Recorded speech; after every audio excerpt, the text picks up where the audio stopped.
Tu te dis chrétien, mais est-ce que tu sais ce que ça veut dire chrétien?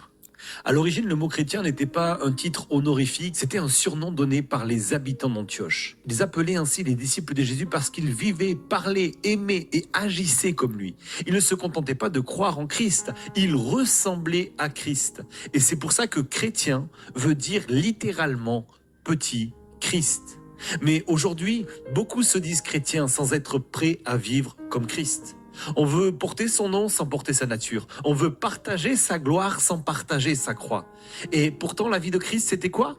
Persécution, rejet, humiliation, souffrance. Et toi, tu veux d'une vie sans problème, une foi sans opposition. Tu veux arriver quelque part et être applaudi, reconnu, aimé de tous.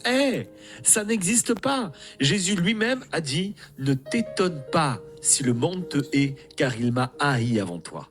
Jésus n'a jamais promis que tu ne passerais pas par la persécution. Il n'a jamais dit que tu ne pleurerais pas. Il n'a jamais dit que tu ne souffrirais pas non plus. Il n'a jamais dit que tu ne serais pas rejeté. Mais il a promis une chose.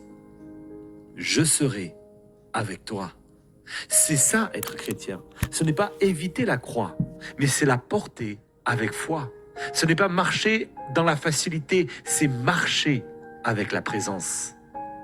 Parce que au milieu du feu, il y avait un quatrième homme. Et tant que Jésus marche avec toi, le feu ne te brûlera pas, la tempête ne te noiera pas, et la haine du monde ne te détruira pas.